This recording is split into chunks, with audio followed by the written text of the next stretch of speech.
The Reform movement represents a very interesting experiment in Jewish history, which we can learn a very powerful lesson from.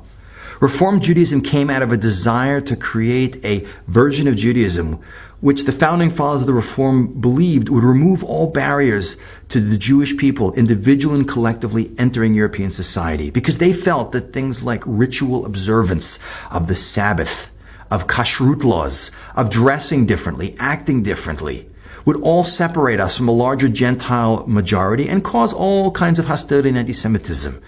If we become more like the non-Jew, the anti-Semitism will disappear. And what the Reform movement initially did was more or less gut Judaism of its ritual observance, dropping all of halakha, all Jewish law is irrelevant, and even changing the whole notion of what a Jew is. We're no longer a nation, we're a religious community.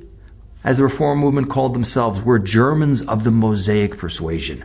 But in hindsight, we see that it was really a terrible failure, the initial idea that you could take those things out of Judaism and maintain a Jewish people.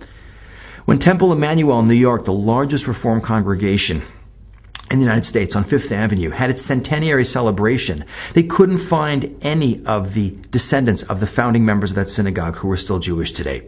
Today's congregational members of Temple Emmanuel are not the original German Jews who came over more than 150 years ago.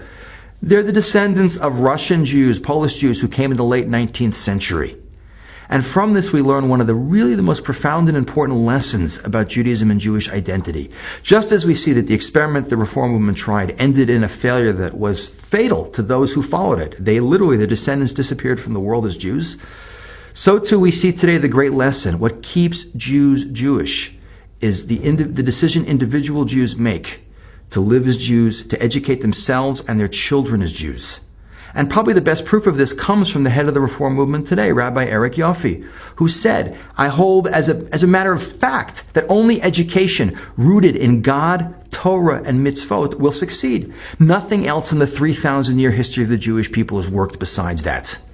And when the modern head of the Reform movement can come out and say, basically, that everything that the movement tried previously in history turned into be an abysmal failure, I think that's the best testament to what is the secret of Jewish survival. Living as a Jew, educating ourselves as Jews, and educating our children and being a proper model for them. That is the only solution to keeping Jews Jewish.